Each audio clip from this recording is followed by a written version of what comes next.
Oke, selamat datang di Matematika Kita Asik. Untuk video kali ini kita membahas materi logika matematika untuk penarikan kesimpulan. Untuk video kali ini kita akan mempelajari bagaimana menarik atau mengambil kesimpulan secara sah. Kesimpulan atau bisa disebut juga dengan konklusi itu ditarik atau diambil dari beberapa pernyataan yang diasumsikan benar terjadi. Nah, asumsi-asumsi ini nanti kita sebut sebagai premis. Jika implikasi dari suatu konjungsi, premis-premis dengan konklusi merupakan tautologi, maka dikatakan kesimpulan yang diambil itu valid atau sah. Ini valid ya, valid atau sah. Nah, kita ke contoh saja. Di sini ada suatu argumen. Jadi kalau premis dengan konklusinya itu dikumpulkan, diimplikasikan itu nanti dia disebut sebagai argumen. Jadi ini 3 pernyataan ini dia adalah suatu argumen. Nah, di sini ada suatu argumen, kita diminta menyelidiki keabsahan penarikan kesimpulannya. Nah, kalau kita perhatikan, tadi kan untuk menarikan kesimpulan itu harus ada premis-premis. Nah, ini ada 2 premis di sini. Ini adalah premisnya. Nah, ini premis pertama, ini berupa disjungsi. Di sini karena kalau kita perhatikan ini adalah pernyataan majemuk disjungsi karena ada kata hubung atau. Pernyataannya itu Niko anak yang rajin atau pintar. Nah, ini kita sebut sebagai premis pertama.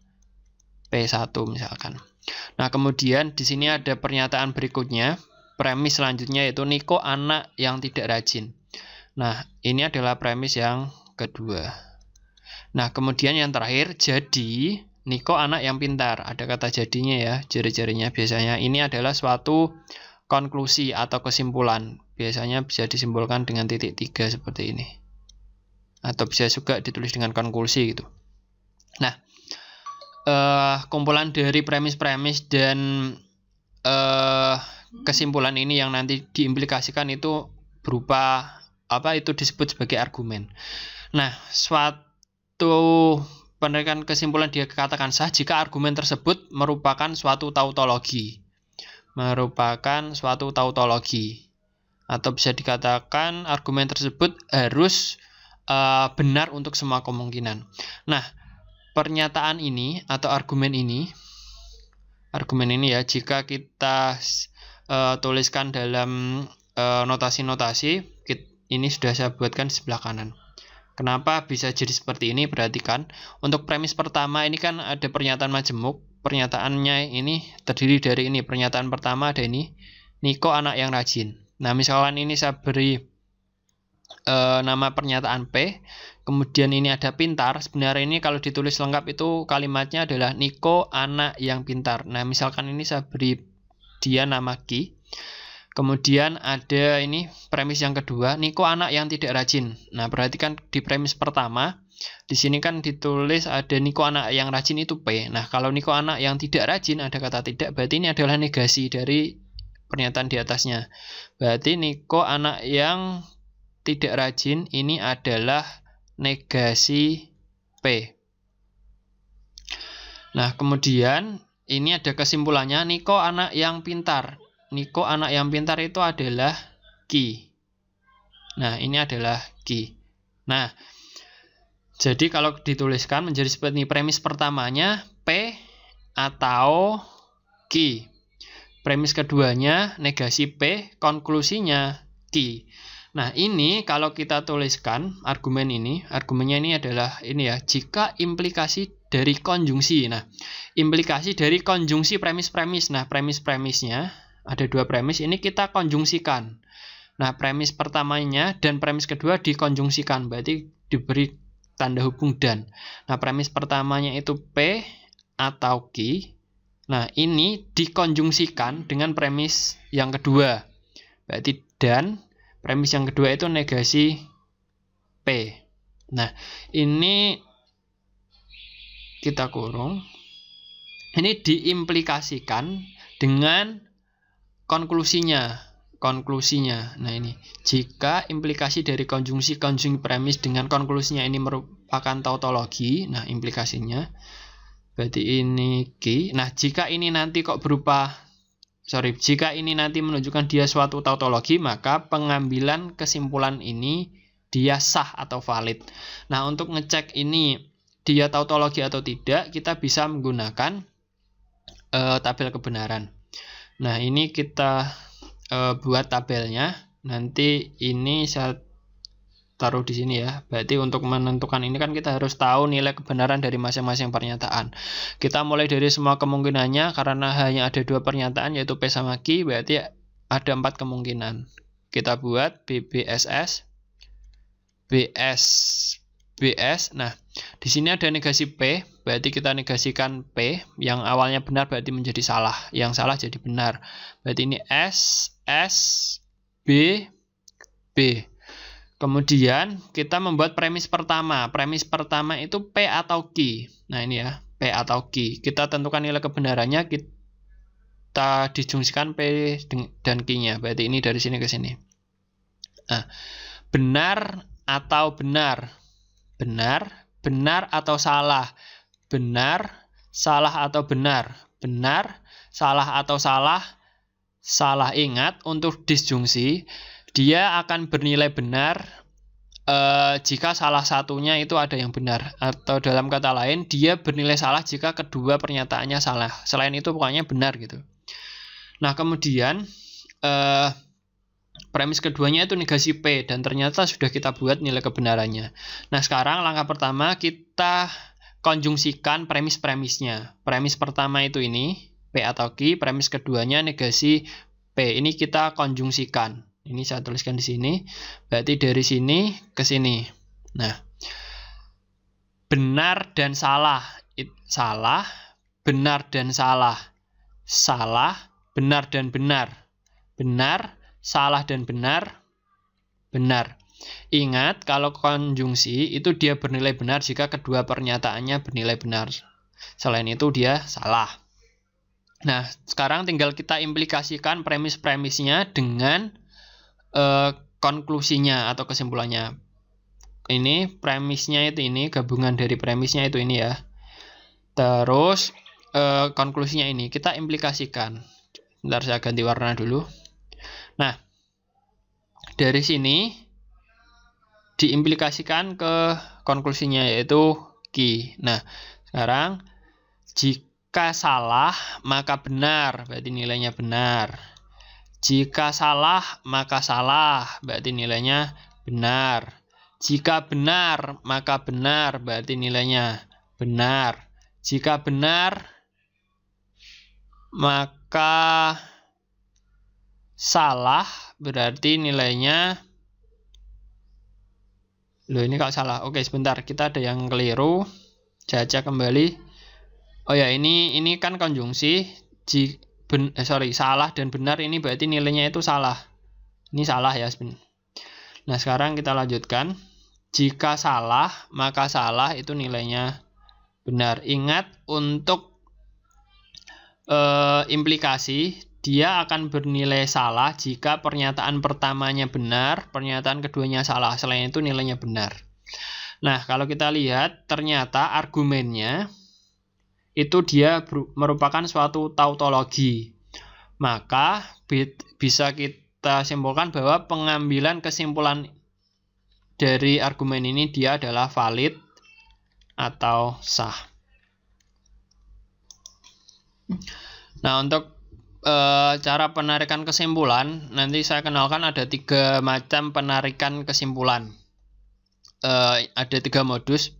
Nah, ini modus-modusnya, ini polanya. Nah, jika nanti ada suatu premis, premis pertama itu jika P maka Q, premis kedua P, terus konklusinya atau kesimpulannya itu Q, itu nanti disebut sebagai modus ponen. Nah, jadi kalau ada premis pertama jika P maka Q, premis kedua P, maka kesimpulannya Q. Ini untuk argumen dengan pola modus ponen seperti ini, itu sudah dibuktikan bahwa dia merupakan tautologi. Maka pengambilan kesimpulan dengan cara ini atau modus ini itu sah atau valid. Nah, kita ke contoh.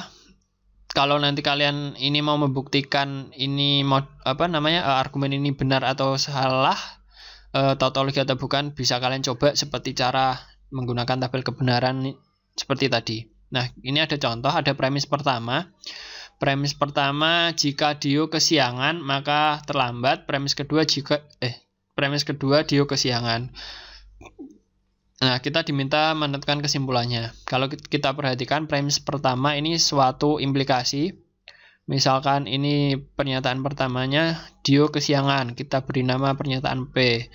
Maka pernyataan keduanya ini Dio terlambat sekolah. Ini misalkan pernyataan Q. Nah, premis keduanya Dio kesiangan. Nah, ini kan sama dengan ini, Dio kesiangan. Berarti misalkan ini P. Nah, kalau kita perhatikan polanya kan jika P maka Q. Nah, ini jika P maka Q, terus ini premis keduanya P. Nah, bentuknya kan udah sama seperti ini. Berarti konklusinya nanti adalah Q. Nah, Q itu apa? Q itu Dio terlambat sekolah. Jadi kesimpulannya itu Dio terlambat sekolah. Nah, kemudian ada cara atau modus yang kedua, itu modus tolen. Polanya seperti ini. Premis pertamanya suatu implikasi jika P maka Q. Terus premis keduanya itu negasi Q. Maka kesimpulannya itu negasi P. Ini juga sudah dibuktikan keabsahannya. Kalau mau bukti lagi bisa kalian cari menggunakan tabel kebenaran. Nanti pasti akan menunjukkan bahwa modus seperti ini adalah suatu tautologi. Nah, kita ke contoh. Ada premis yang pertama, jika Anggit belajar maka naik kelas. Nah, Anggit belajar, ini misalkan ini pernyataan P. Terus, maka naik kelas. Anggit naik kelas, ini misalkan pernyataan Q. Terus premis keduanya, Anggit tidak naik kelas. Nah, Anggit naik kelas kan Q. Berarti kalau tidak naik kelas, dia berarti negasi Q. Nah, ini premis pertamanya jika P maka Q, premis keduanya negasi Q. Nah, ini kan sesuai dengan ini, pola ini. Berarti kesimpulannya itu negasi P. Nah, negasi P itu berarti Anggit tidak belajar. Nah, karena P-nya kan Anggit belajar, berarti negasi P itu ya Anggit tidak belajar. Nah, untuk yang ketiga itu cara silogisme atau pola silogisme. Nah, premis pertamanya itu polanya jika P maka Q, premis keduanya jika Q maka R. Jadi ini harus sama. Nah, ini sama. Maka nanti konklusinya ini jika P maka R. Nah, kita ke contohnya. Ada suatu premis pertamanya itu jika Anggit belajar maka naik kelas. Premis keduanya jika Anggit naik kelas maka mendapat hadiah. Nah, misalkan Anggit belajar ini P. Kemudian Anggit naik kelas ini Q. Nah, ini premis keduanya. Jika Anggit naik kelas, nah Anggit naik kelas ini kan sama dengan ini. Berarti ini Q. Terus ini Anggit mendapat hadiah. Ini kan nggak ada yang sama, kita kasih nama yang baru, R. Nah, ini kan polanya jika P maka Q, jika Q maka R. Nah, perhatikan polanya, ini kan sama dengan ini. Nah, berarti kesimpulannya pasti jika P maka R. Nah, kesimpulannya, saya tulis di bawah sini. Jika P, berarti jika P-nya itu Anggit belajar.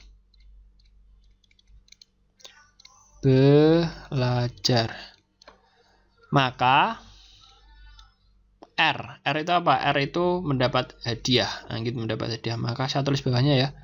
Mendapat hadiah. Nah, oke, ini untuk materi penarikan kesimpulan. Jadi ada 3 cara. Yang pertama modus ponen, modus tolen. Yang ketiga silogisme. Kalau mau pembuktian cara ini itu sah atau tidak, kalian bisa buktikan dengan tabel kebenaran. Kalau dia suatu tautologi ya berarti valid. Ini bisa kita pakai untuk penarikan kesimpulan dengan pola yang sama seperti ini. Oke, cukup. Kalau ada pertanyaan ditanyakan di kolom komentar. Kalau mau melihat video yang lain terkait logika matematika, bisa dilihat linknya di deskripsi. Sampai jumpa di video pembelajaran yang lain. Salam matematika.